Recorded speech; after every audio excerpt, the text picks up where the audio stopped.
Welcome to richplanet.net, the programme which aims to uncover the truth behind the alien and UFO mystery. I'm Richard D. Hall, and in this week's programme I look into the very murky subject of underground bases. There are more rumours about top-secret underground bases than you can shake a banana at. Some of these bases allegedly contain alien beings, although I wouldn't recommend shaking a banana at any of them. I will be speaking to Miles Johnston, who has spent years grappling with the various characters and exponents of the underground base stories. This week I will be talking to Miles Johnston, who was president of the former Irish UFO Research Centre. He's also a documentary filmmaker. We came across a guy from Chelmsford called Barry King. And the thing was that one of the other people that was involved with the research was a lady called Lisa.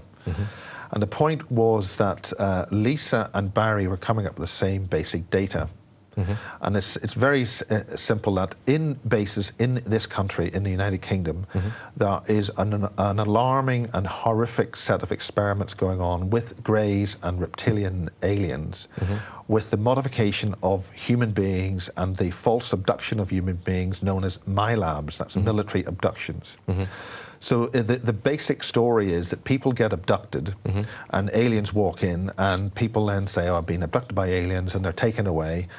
But they're taken away to laboratories, and experiments and tests and things are performed on them, and US military is there and involved.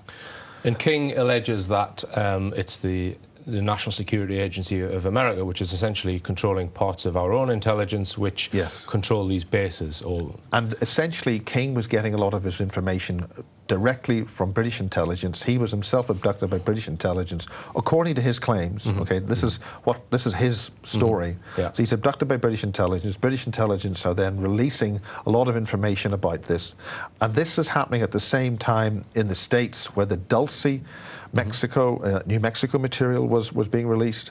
So King's material was also pre-X-Files, but if you look at the X-Files TV series, an awful lot of the stuff that King released was in the X-Files. Okay. The difference is that, I mean, Timothy Good's book, that there's underground bases all over the world, but there's none in this country. The fundamental element is that King is saying that they are in this country. They're in Wales, the Berkshire countryside, and the Greenham Common base, which we know was used for mind control, because when the women peace protesters went and protested there for many years, we know that a lot of them were being exposed to some form of microwave mind control testing. Okay. And this is one of the other fundamentals brought in with James Casbolt as well. Okay.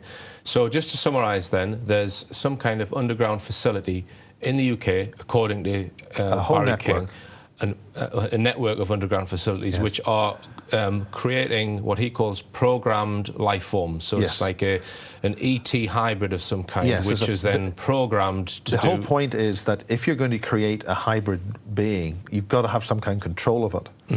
Now, the point about these beings that they're being built, the generated life forms, or the programmable generated life forms, is that they take about 3 months to gestate, and they look like greys. But these particular ones, got some sort of artificial womb or something like that. They're created. The details can vary. But he describes racks of them, doesn't he? Yes. In his testimony. Yes, and the important thing is that once they mature, they can be lying on these tables, and then they're activated. They just suddenly activate. Okay. Get up. They're standing there, and then they can go to invisibility stage. Okay. Now, a lot of people will find this pretty hard to. Exactly, it is absolutely alarming. I'm not 100% sold on this, but I wouldn't want anybody to be sold on the testimony of any single person, any single individual. But what I did with Barry, I had a close look at the Barry King's testimony, and we'll have a look at that in a minute. But he claims that there's a base, an underground base at a place called Peasemore, where essentially there are no access points visible at that place. They're all several miles away at other bases. You've got Harwell, which is about 10 miles north of Peasemore, which is a base that we know of, which has underground facilities. There's Greenham Common, as you mentioned, and then there's another one called Welford to the south west. So Greenham Common to the southeast, and then to the northwest you've got Watchfield. So it is central to several other known bases. Yes. So my logic was, well, has he just chosen that as it seems like a likely point where there might be one, or I mean, I think we should actually have a look at some of Barry King's claims. At the base, they run a social manipulation program. Includes brainwashing, genetic engineering, genetic experimentation. They've also been involved in creating life forms there for quite some time. The program is behind a lot of the abductions that take place.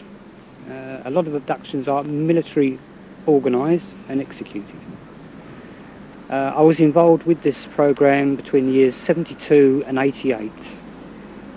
With the help of some defence intelligence people, I managed to get out away from the program, and with their help, a lot of information, as I say, has been passed out now to the public since February of last year. I've actually been to the base. I worked there between August and December of 79 in a security capacity.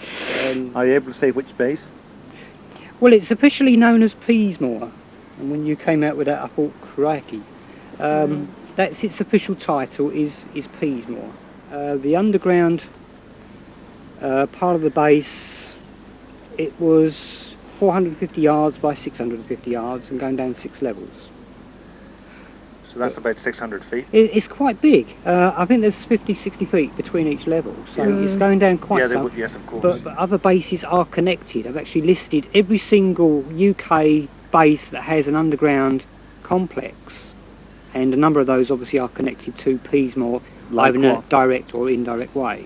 Porton Down. Porton Down, especially. Porton Down is connected to Boscombe Down.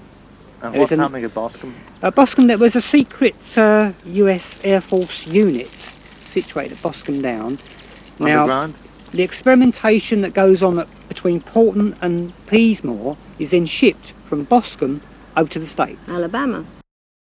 And how far would they be down underground? The deepest point would have been about a mile. I only had access to a certain amount of information, so I only know about those 6 levels. So, starting from scratch, how did you get involved with the base? Well, I was sort of manoeuvred into working there as opposed to just being a guinea pig like many thousands of others. So it was a manoeuvred opportunity by the N.S.A. to get me into the base where they could keep an eye on me as well as to actually take part in the security procedures. The survey is run by the governments of 3 main countries. That's the UK, the USA and Canada. This survey is actually run from Harwell, who have very close links, as I said, with Peasemore. The programme diverted some years ago to a very sinister side when they were using spare parts from humans. They were abducting people. A lot of these people never saw the light of day again. They were used as spare parts. I think what they're trying to produce in the long run is a super being. I've only seen 2 graves at Peasemore. Right. And what do they look like? Well, the typical picture everyone gives. Very small, very frail, large heads, very dark, wraparound eyes. And were they escorted by military personnel? Escorted by military and N.S.A. personnel. And were there any reptilians in there as well? On one occasion I did see, yes, what I would call reptilian. So how different are they to the graves? Totally different. These are much bigger, much stronger. They gave an aura of, strength and power, as if you don't mix with these So characters. these as big as a man or bigger? Or? Certainly bigger than, a good 6 inches taller than me, so well over 6 foot, yeah. Yeah, Well, I think reptilian. it was more like a case of they could just walk around there as if they owned the place. That was just the assumption. So they were not escorted? The reptilians were not escorted? The reptilians, although obviously everyone in the base is, let's use the word loosely, escorted, but I think it was more a case of the reptilians were escorting the N.S.A. personnel around the base. You mentioned something about a trip seat in the boys' Yeah, dock there unit. is an area of the base called the labs and electronic areas. Situated in the labs are devices which are called trip seats. Now these are very large chairs connected to very advanced computer systems, and a guinea pig is strapped to this chair. You are interfacing directly with the computers. During this interfacing, the individual is then programmed by the personnel at the base to literally do whatever they want you to do. It's advanced psychotronics. Barry King's claims are very disturbing. Could such activities really be taking place directly under our feet beneath the green fields of England? As Miles Johnston said, one should not be sold on the testimony of a single individual. There is no publicly known military base at Peasemore, but that is not proof that there isn't one hidden underground. Perhaps if I could get independent corroboration that a base does exist there, this would help validate King's claims. Somebody who might know about a secret base is Alan Turnbull. Alan runs a very successful website, secretbases.co.uk, which documents and describes in amazing detail the UK's secret military bases using aerial photography and information gathered through painstaking research. Have you heard any rumours that there may be a facility at that location? Well, I've certainly heard the same rumours that are abound on the internet, the same ones that you're referring to, and they always come from the same person, Barry King, and no one else. It's an elaborate internet rumour, conspiracy theory that's it is well orchestrated. However, there is no substance to the theory at all, because I've looked into detailed mapping, not normally publicly available, of the whole surrounding area around Peasemore, which is near Newbury in Berkshire.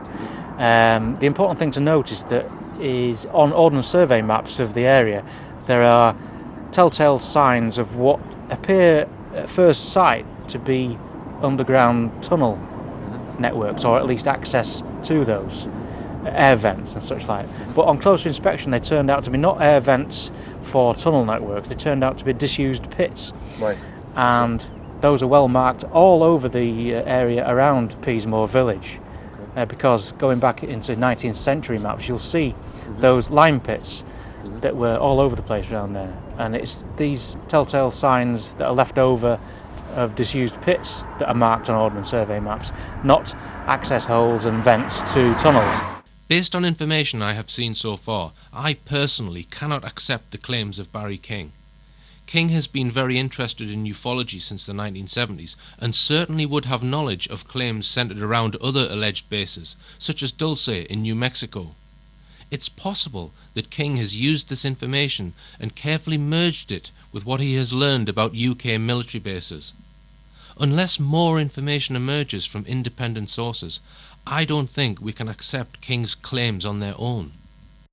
I actually have one of my best friends is in the RAF, and I asked him, you know, what's going on with these underground bases, and he said, and I said to him that allegedly Rudloe Manor, which is a base west of those bases, is connected by some kind of underground tunnel, and Rudloe Manor is connected to Boscombe Down, which is connected to Porton Down, yes. And there's this network.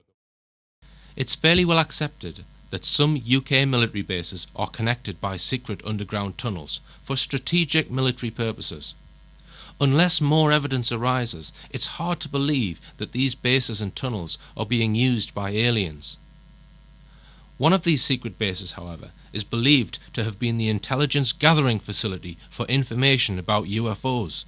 Tim Good explains.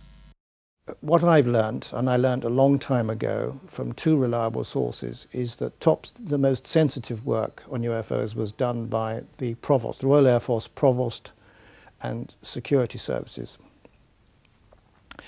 And they are the equivalent of America's Office of Special Investigations. They deal with counterintelligence, policing, breaches of security and things like that. And they are renowned as being among the most efficient counterintelligence agencies in the world.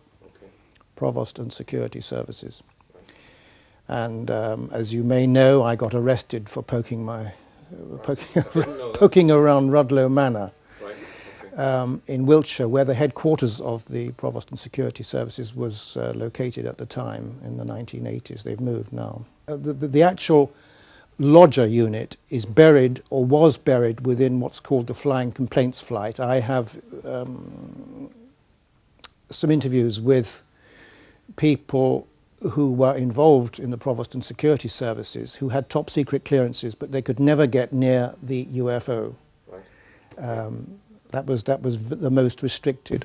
So you think that particular group has a lot of the knowledge? They certainly did. I can't tell now if it's been passed on. There are other groups like naval intelligence. Nothing, as far as I know, has ever been released by the British government. Maybe something about Operation Mainbrace in the early 1950s, but I think they have a very deep involvement as well. That's my guess. Certainly the United States naval intelligence people do.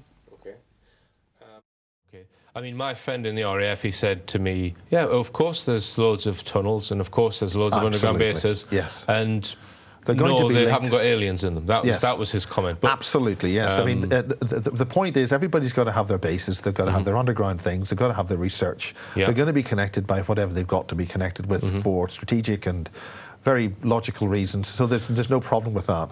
The problem is that another key researcher, which I included, was a guy called Ray Wardle, who was a very brave researcher and did a hell of a lot of really frontline research. And he did a lot of that in America, near Area 51.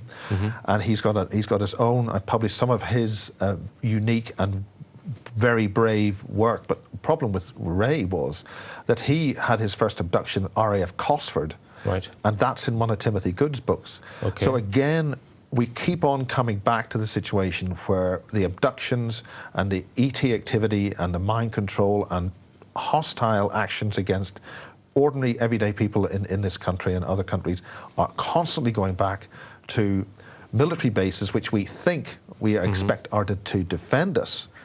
But what has happened that since 1947 or around about that time, that these bases are actually actively involved with putting implants into us, abducting us, doing horrendous experiments with children from the age of 5. I mean, this is a very alarming situation if these whistleblowers are actually telling the truth. So what is the link with the United States with regards to UFO intelligence? A lot of the intelligence with regards to UFOs in the UK is held by GCHQ. Definitely. Because, you know, GCHQ works hand in glove with America's National Security Agency, and they do share quite a lot of information, and it seems about the UFO situation as well. I have tried to get information from one or two people, but they're absolutely tight-lipped about it. It seems that evidence of ET bases in the UK is limited, but I wouldn't rule it out completely. There are other countries around the world, however, where secret ET bases seem much more likely. One of these is the alleged Dulce facility in New Mexico. This base supposedly has 7 underground levels and is 4 cubic miles in size. At the base, extraterrestrials are set to carry out experiments for their genetics program. The rumours about this base started in the early 1980s when Paul Benowitz, an expert in radio communications, intercepted and decoded secret messages being sent by the military. These messages contained information about the activities within the base. Unfortunately, some time after Benowitz's initial claims, he was fed disinformation by US Air Force Sergeant Rick Doty and ufologist Bill Moore in order to debunk his information. Benowitz went through immense mental turmoil because of the way he was discredited and eventually had a nervous breakdown. In the late 1980s, a set of documents were released, alleged to have been authored by a security guard, Thomas Costello, who worked at the Dulce base. The documents describe reptilian and grey aliens residing in this base, controlling the lower levels. Costello is believed to have been on the run and assassinated by special forces to prevent him from publicising his claims further. It's interesting to ask, if Benowitz was mistaken in his claims, why did the authorities bother to muddy the waters about his information? I think regarding the Dulce base, there was a lot of red herrings being thrown out by the Air Force Office of Special Investigations.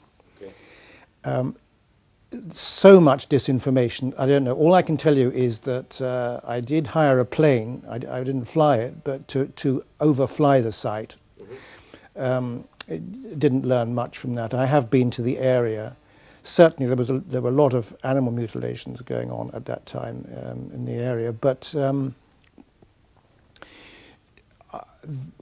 In my book, Unearthly Disclosure, I have revealed actual alleged locations of alien bases. Yes. So, you know, I've been quite specific. There was one in Virginia, for example, one in New Mexico, the Manzano nuclear weapons complex. There's a huge one, maybe two, in the Pacific Ocean. Underneath the ocean? Underneath the ocean, yes. And many other, if I can say, you know, in many other areas as well, in the Caribbean. There are quite a number. In Australia, there are quite a number. Okay. And this is not something that can readily be admitted by governments. Timothy Good has spent years carefully forging relationships with people who, through their military connections, have knowledge of the ET and UFO issue. He has also spoken to hundreds of UFO witnesses worldwide, including some who have witnessed craft emerging from the sea. Based on the information from these sources, here's a summary of likely locations of extraterrestrial underground bases around the world. Alaska, the North Pacific, New Mexico, West Virginia, Puerto Rico, the Gulf of Mexico, Costa Rica, Bolivia, the Uruguayan coast, the mid-Pacific, Australia, Antarctica, and the Soviet Union. Ex-police sergeant and UFO investigator Tony Dodd revealed strong evidence of an undersea ET base in the North Atlantic, a few hundred miles south of Iceland. Tony's information came from Icelandic fishermen who worked in the North Atlantic. He also had a contact in the US Navy who was posted on a ship in that region. Many fishermen had reported seeing huge UFOs emerging from the ocean, and also lights underneath their boats travelling at immense speeds. Tony was in mobile phone contact with many of the fishermen, and whenever they had sightings would telephone him. After collecting the testimony of many UFO cases in the North Atlantic region, where often UFOs were seen to emerge from the sea, he concluded that there must be an undersea ET base about 200 miles south of Iceland, under the Atlantic Ocean. In conclusion, I think it is certain that there are secret underground military bases, and probably secret alien bases throughout the world. As for the numbers, I would not like to guess. As to whether any of these bases are shared, where humans and ETs collaborate, I think this is certainly possible, but cannot say I have come across any strong evidence to convince me of this yet. If you find any, please contact me at richplanet.net.